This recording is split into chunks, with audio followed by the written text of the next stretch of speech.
হরি ওম।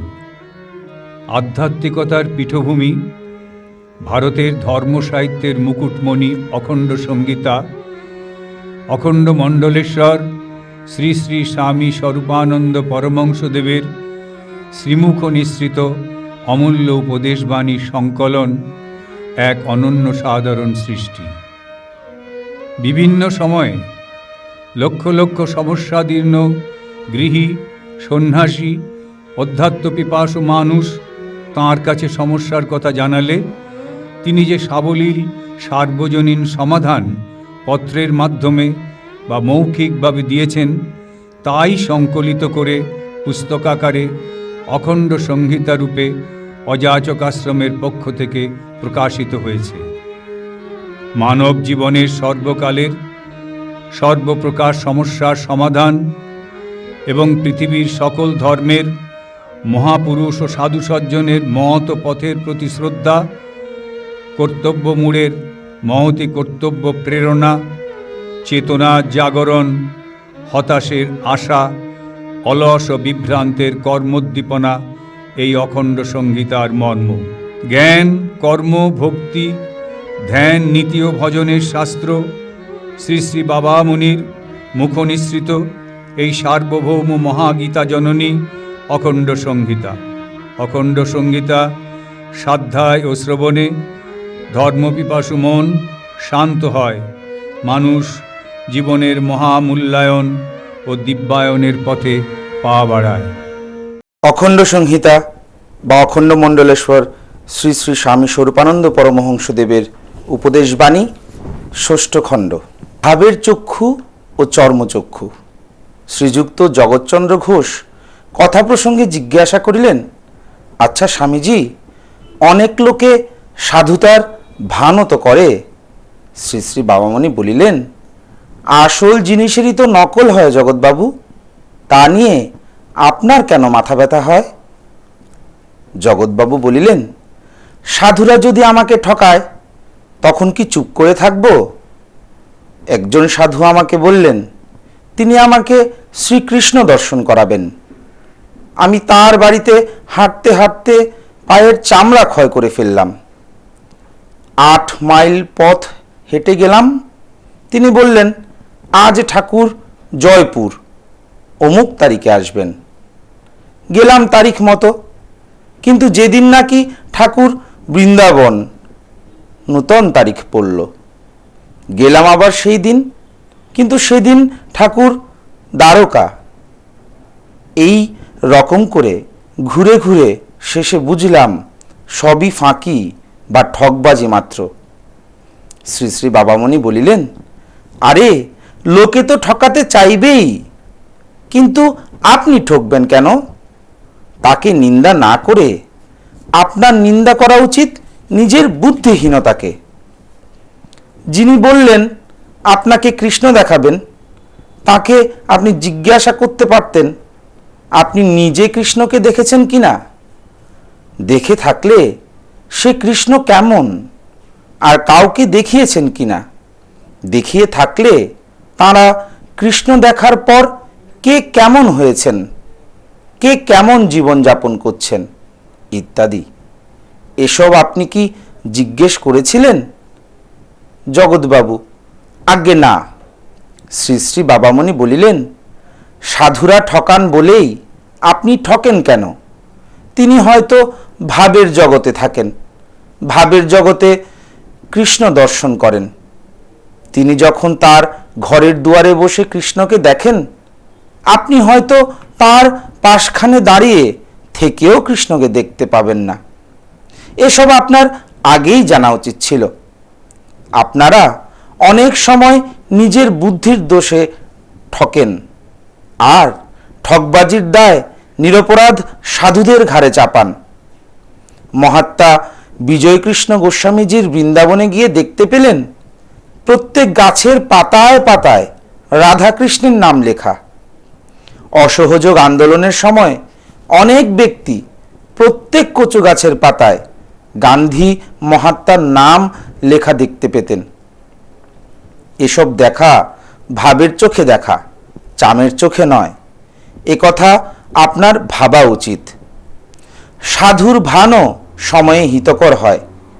শ্রী শ্রী বাবামণি বলিলেন, ভান অবশ্য ভালো নয়, কিন্তু একেবারে ভানহীন লোক জগতে খুব বিরল।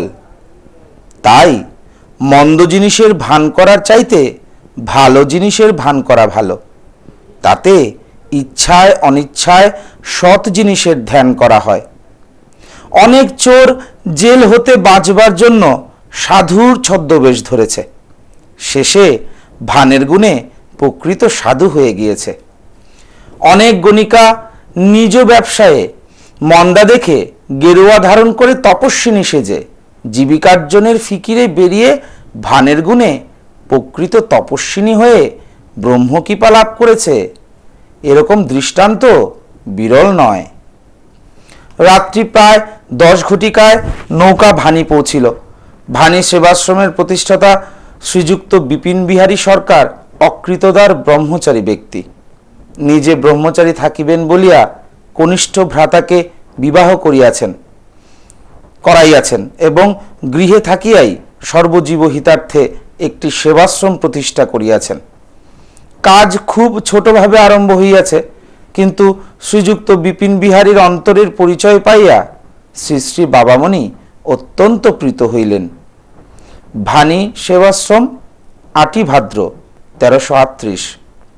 অদ্য অপরাহ্নে স্থানীয় বিদ্যালয় গৃহে ভানি সেবাশ্রমের উদ্যোগে একটি সভার অধিবেশন হইল।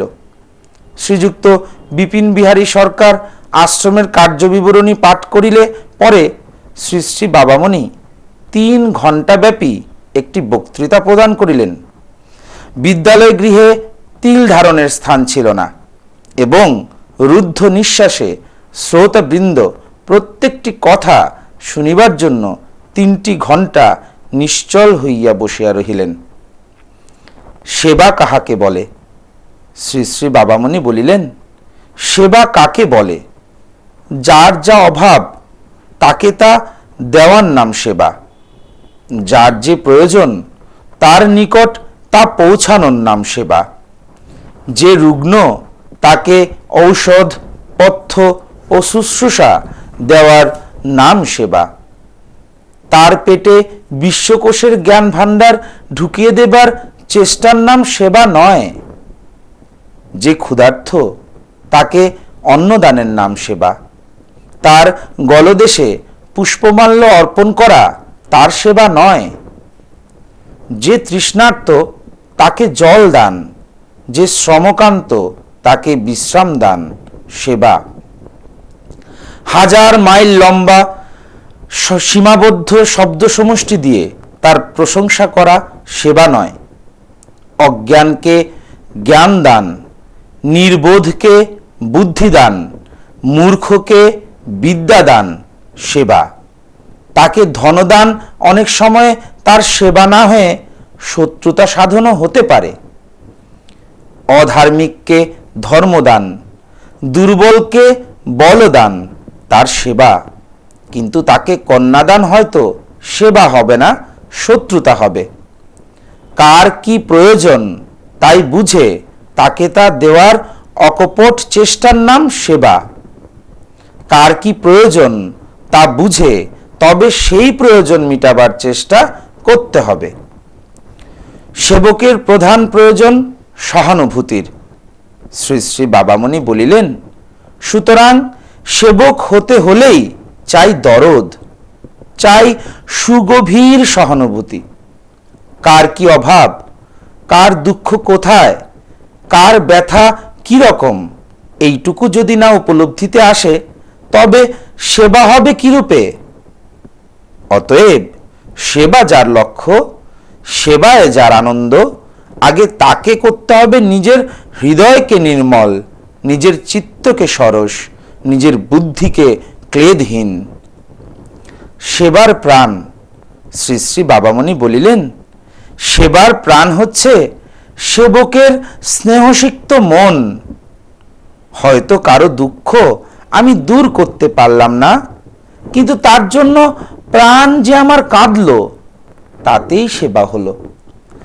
সত্যি যার প্রাণ এইভাবে কাঁদে, সে নিজে যদিও দুঃখীর দুঃখ দূর করতে পারে না, তবু তার প্রাণের সহানুভূতি অপরের মনে সেবা বুদ্ধিকে জাগ্রত করে। সেবাশ্রম কাহাকে বলে? শ্রী শ্রী বাবামণি বলিলেন, যে প্রতিষ্ঠান লোকের সেবা করে তাকেই আমি সেবাশ্রম বলি না। যে প্রতিষ্ঠানের সংস্রবে এলে সকলের প্রাণে সেবা দেবার প্রবৃত্তি জাগে তাই প্রকৃত সেবাশ্রম। সেবাশ্রম যাকে সেবা দেয় তার প্রাণেও দুঃখতর ব্যক্তির জন্য দরদ সৃষ্টি করে দেয়। হাসপাতাল, ঔষধ বিতরণ কেন্দ্র, বিদ্যালয় প্রভৃতি দেশে শত শতই হচ্ছে, করছে তারা সবাই ভালো কাজ। কিন্তু যে যেখানে যা সেবা পাচ্ছে তারা কি পুনরায় অপর ব্যক্তিকে সেই সেবাটি দেবার জন্য অন্তরে তাগিদ অনুভব করছে? যদি আংশিকভাবেও করে তাহলে এসব প্রতিষ্ঠানকে সেবাশ্রম সংজ্ঞা প্রদান করা যায়। প্রাচীন ভারতের গুরুকুলগুলিকে সেবাশ্রম বলা যায়, কারণ বিনে মাইনেতে সবাই পড়ত, গুরুর অন্ন খেয়ে বিদ্যার্জন করত। খোরাকি খরচ দিতে নয়, কিন্তু বিদ্যার্জনের পরে আর একজনকে যতক্ষণ বিদ্যাদান না করছে ততক্ষণ নিজ দিগকে ঋষি ঋণ থেকে মুক্ত বলে মনে করত না।